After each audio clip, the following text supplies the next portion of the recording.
Book tonic Hindi प्रस्तुत करता है इतिहास की सबसे महान कहानियों में से एक शादी में एक सेब फेंका गया और उस एक सेब ने तीन देवियों को आपस में लड़ा दिया। एक राजकुमार से एक गलत फैसला करवाया और आखिरकार एक ऐसा युद्ध छेड़ दिया जो 10 साल तक चला, जिसमें हजारों लोग मारे गए और जिसकी कहानी आज 3000 साल बाद भी सुनाई जाती है। यह कहानी है ट्रॉय के युद्ध की शुरुआत की और इसकी जड़ें एक शादी की दावत में छुपी थीं।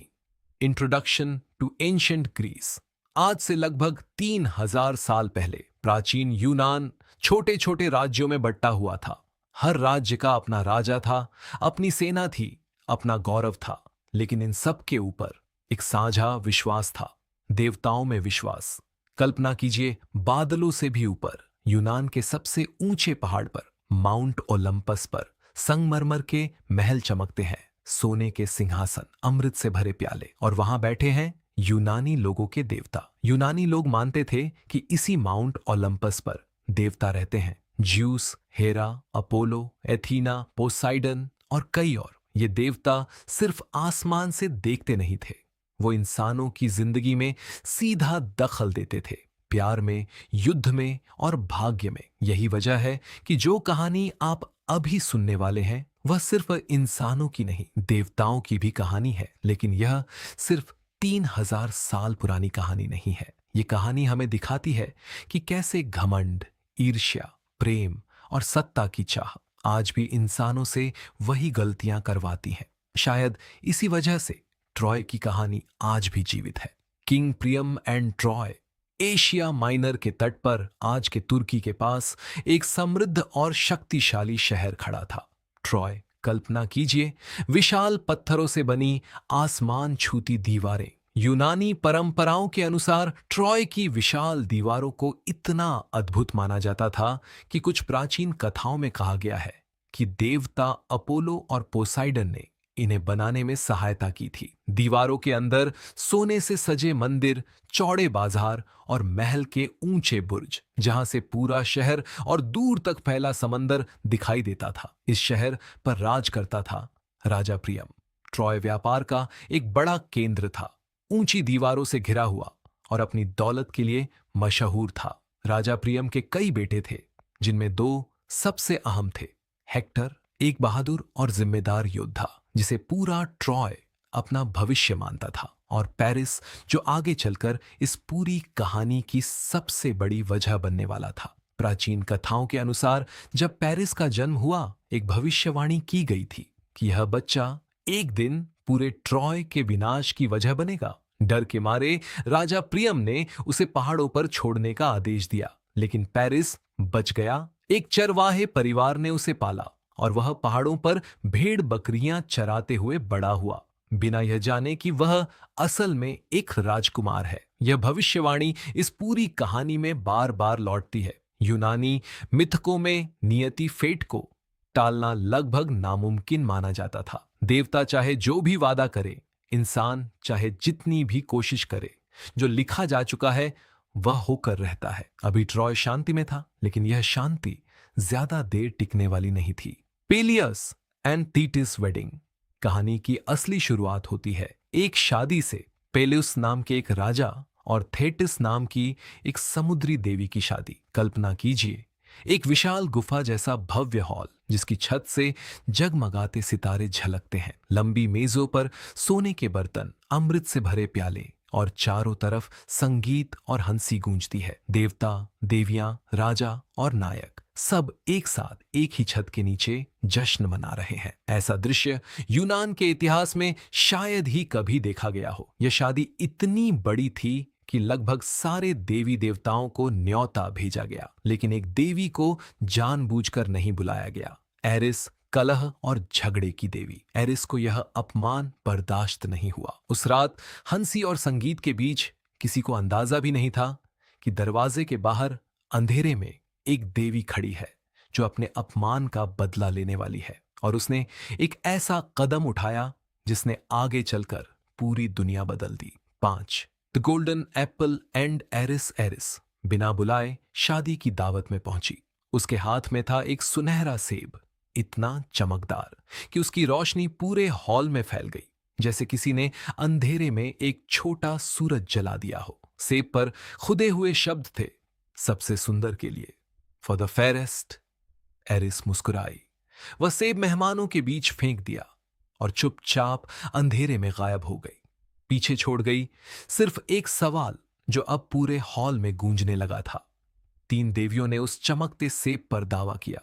हेरा, ज्यूस की पत्नी और देवताओं की रानी, एथीना, बुद्धि और युद्ध की देवी, और एफ्रोडाइट, सुंदरता और प्रेम की देवी। तीनों में झगड़ा शुरू हो गया, कौन है सबसे सुंदर।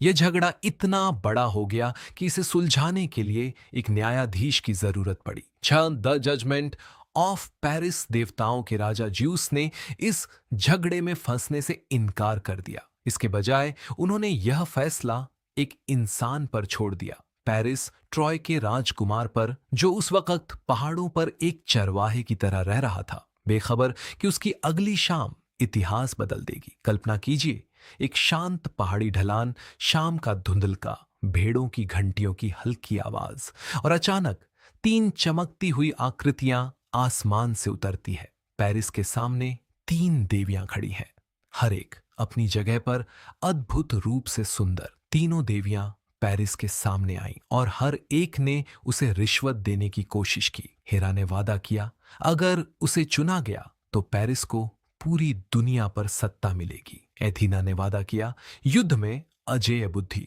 और जीत। और एफ्रोडाइट ने वादा किया, दुनिया की सबसे खूबसूरत औरत का प्यार। पेरिस का हाथ सुनहरे सेब पर था, लेकिन उसकी उंगलियां कांप रही थीं। एक तरफ थी असीम सत्ता, पूरी दुनिया पर राज करने की ताकत। दूसरी तरफ थी युद्ध में कभी ना हारने की गारंटी, अटूट बुद्धि। और तीसरी तरफ थी एक ऐसा वादा जो उसके दिल की सबसे गहरी चाहत को छू गया। एक चरवाहे के लिए सत्ता और बुद्धि दूर के सपने लगे, लेकिन प्यार कुछ ऐसा था जिसे वह तुरंत महसूस कर सकता था। पेरिस ने एक लंबी सांस ली। उसे नहीं पता था कि यह सिर्फ एक सेब का फैसला नहीं है, यह फैसला आने वाले हजारों घरों की तकदीर तय करने वाला था। पेरिस ने एफ्रोडाइट को चुना। उस पल पहाड़ों पर सन्नाटा छा गया। हेरा और एथीना के चेहरे पर गुस्सा और अपमान साफ झलक उठा, एक चेतावनी जो अनकही रह गई, लेकिन जिसका असर आगे पूरे युद्ध में महसूस होने वाला था। यह एक फैसला था जो सुनने में छोटा लगता है, लेकिन इसी एक फैसले ने आगे चलकर हजारों लोगों की जान ले ली, क्योंकि दुनिया की सबसे खूबसूरत औरत पहले से ही किसी और की पत्नी थी। लेकिन पेरिस का फैसला केवल देवियों को नाराज करने वाला नहीं था, अब उसकी कीमत इंसानों को चुकानी थी। हेलेन ऑफ स्पार्टा उस औरत का नाम था। हेलेन स्पार्टा की रानी थी और राजा मेनेलॉस की पत्नी थी। उसकी सुंदरता की चर्चा पूरे यूनान में थी। कहा जाता था वह देवी एफ्रोडाइट के बाद दुनिया की सबसे खूबसूरत स्त्री थी। पारंपरिक कथाओं के अनुसार हेलेन की मां थी लेडा और उसके पिता स्वयं देवताओं के राजा ज्यूस थे। जब हेलेन विवाह योग्य हुई, यूनान के लगभग हर बड़े राजा और राजकुमार ने उसका हाथ मांगा। इतने दावेदार थे कि युद्ध का खतरा पैदा हो गया। हर कोई एक दूसरे से जलने लगा था। इसी झगड़े को रोकने के लिए एक चालाक सुझाव आया, शायद खुद ओडिसियस की तरफ से। तय हुआ, सभी दावेदार एक शपथ लेंगे, चाहे जो भी हेलेन का पति चुना जाए, बाकी सब उसके इस चुनाव का सम्मान करेंगे और जरूरत पड़ने पर उसकी शादी की रक्षा के लिए हथियार उठाएंगे। यह शपथ उस वक्त सिर्फ एक शांति समझौता लग रहा था, लेकिन आगे चलकर यही शपथ पूरे यूनान को युद्ध में खींचने वाली थी। आखिरकार हेलेन को राजा मेनेलॉस के लिए चुना गया और दोनों की शादी हुई। वह स्पार्टा की रानी बन गई। एफ्रोडाइट ने अपना वादा निभाया। पेरिस स्पार्टा गया, जहां राजा मेनेलॉस ने उसका मेहमान की तरह स्वागत किया। लेकिन पेरिस एफ्रोडाइट की मदद से हेलेन को अपने साथ ट्रॉय ले गया। यह इतिहास की सबसे विवादित घटनाओं में से एक है।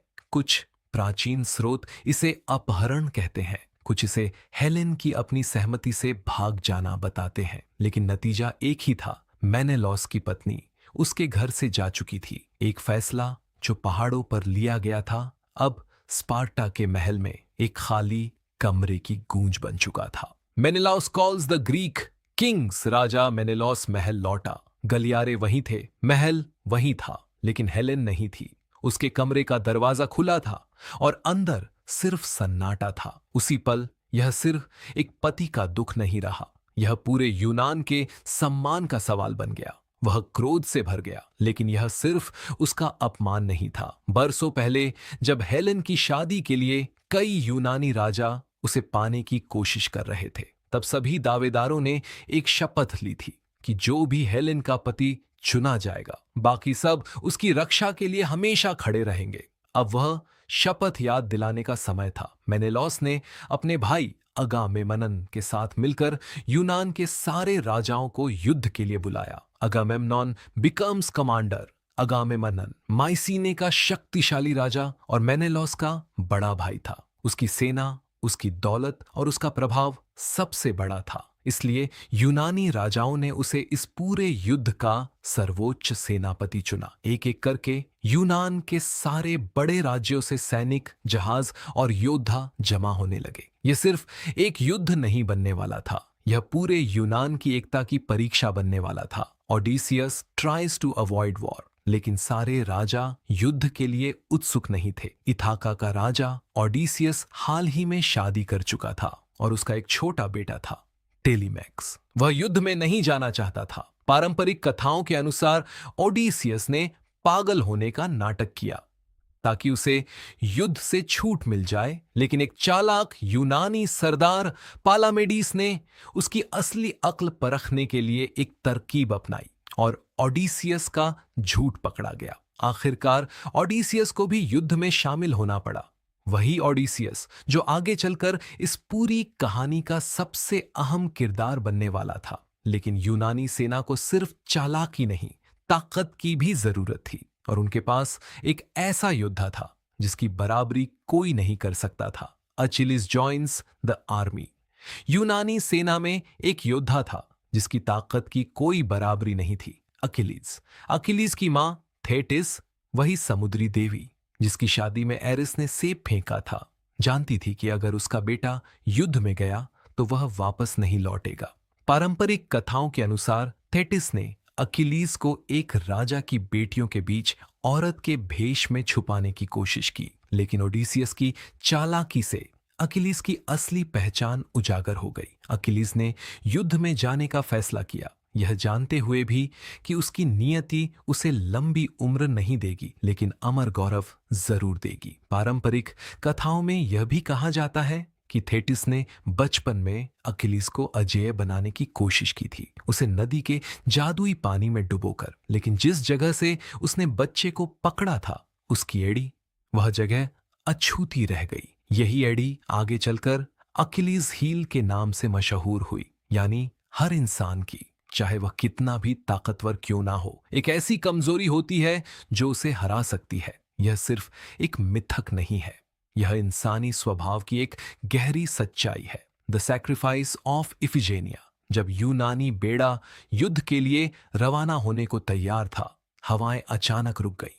जहाज बंदरगाह में फंस गए और कोई भी आगे नहीं बढ़ सका। एक भविष्यवक्ता ने बताया, देवी आर्तेमिस नाराज है और उन्हें शांत करने के लिए अगामेमनन को अपनी बेटी इफिजेनिया की बलि देनी होगी। यह इस पूरी कहानी के सबसे दुखद और विवादित हिस्सों में से एक है। अलग अलग प्राचीन स्रोतों में इसका अंत अलग अलग बताया गया है। कुछ में इफिजेनिया की बलि दी जाती है, कुछ में देवी आर्तेमिस आखिरी पल में उसे बचा लेती है, लेकिन सभी संस्करणों में एक बात एक जैसी है। अगामेमनन ने अपने परिवार की कीमत पर युद्ध को चुना। यह फैसला आगे चलकर उसके अपने परिवार के लिए विनाशकारी साबित होने वाला था। The Greek fleet sails to Troy. आखिरकार हवाएं फिर से चलने लगीं। कल्पना कीजिए, सुबह की पहली रोशनी में बंदरगाह पर 1000 से ज्यादा जहाजों के सफेद पाल एक साथ खुलते हैं। हर तरफ ढालों की चमक, भाले की नोकें और योद्धाओं के नारों की गूंज। 1000 से ज्यादा जहाजों का यूनानी बेड़ा समंदर में उतर पड़ा। अगामेमनन, मेनेलॉस, अकिलीस, ओडिसियस और यूनान के सैकड़ों योद्धा सब एक ही दिशा में जा रहे थे, ट्रॉय। उन्हें नहीं पता था कि यह यात्रा उन्हें 10 साल तक बांध कर रखने वाली है। साइकोलॉजिकल एंड हिस्टोरिकल रिफ्लेक्शन, इस पूरी कहानी में एक पैटर्न बार बार दिखता है। घमंड, ईर्ष्या और एक छोटा सा फैसला कैसे बड़े से बड़े विनाश की वजह बन सकता है। एरिस का अपमानित होना, 3 देवियों की ईर्ष्या, पेरिस का लालच में फैसला। हर कदम इंसानी स्वभाव की एक सच्चाई दिखाता है। हम अक्सर छोटे फैसलों के बड़े नतीजों को नहीं देख पाते। आधुनिक जीवन में भी यही सच है। एक गुस्से में लिया फैसला, एक पल का लालच, यह हमारे रिश्तों, हमारे करियर, हमारी जिंदगी को हमेशा के लिए बदल सकता है। एक शादी, एक सेब, एक फैसला। सोचिए, पहाड़ों पर खड़े एक चरवाहे जैसे दिखने वाले लड़के ने कुछ ही पलों में एक ऐसा चुनाव किया जिसका बोझ उसे नहीं बल्कि हजारों अनजान परिवारों को उठाना था।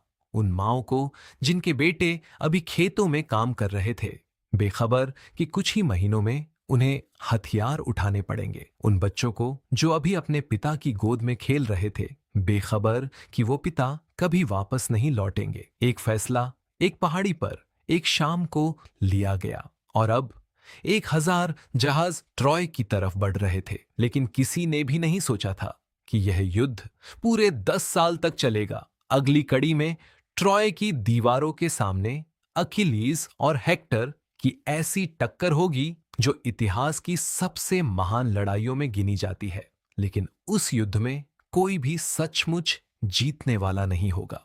अगर यह कहानी आपके दिल तक पहुंची है तो इस वीडियो को लाइक कीजिए, चैनल को सब्सक्राइब कीजिए और अगली कड़ी का इंतजार कीजिए। कमेंट में बताइए, क्या आपको लगता है पेरिस का फैसला सही था? सोर्सेज और रेफरेंसेस, इस स्क्रिप्ट में इस्तेमाल की गई जानकारी इन व्यापक रूप से स्वीकृत क्लासिकल स्रोतों और परंपराओं पर आधारित है।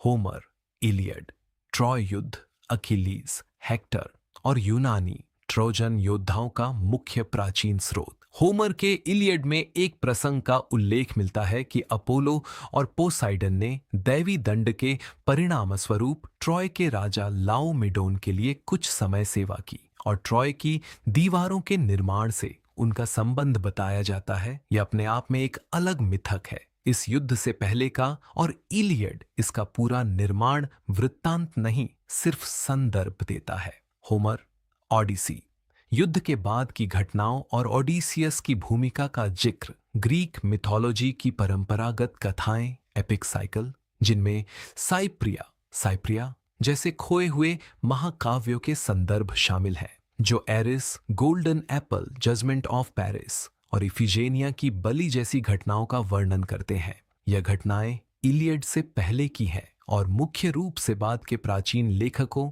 व सारांशों से हमें मिली है। यूरिपिडीज के नाटक जैसे इफिजेनिया एट ऑलिस, जो इफिजेनिया की बलि की कहानी को विस्तार से बताते हैं, व्यापक रूप से स्वीकृत क्लासिकल स्कॉलरशिप और मिथोलॉजी एनसाइक्लोपीडिया पारदर्शिता। नोट, एरिस का सेब फेंकना, जजमेंट ऑफ पेरिस और इफिजेनिया की बलि जैसी घटनाएं होमर के इलियड में सीधे नहीं मिलती। यह इलियड से पहले की घटनाएं हैं, जो मुख्यतः प्राचीन एपिक साइकिल, अब ज्यादातर खो चुके ग्रंथ जिनके संक्षिप्त सारांश बचे हैं, और बाद के यूनानी नाटकों से हमें मिलती है। यह सभी व्यापक रूप से स्वीकृत परंपराएं हैं, न कि इस स्क्रिप्ट की कल्पना।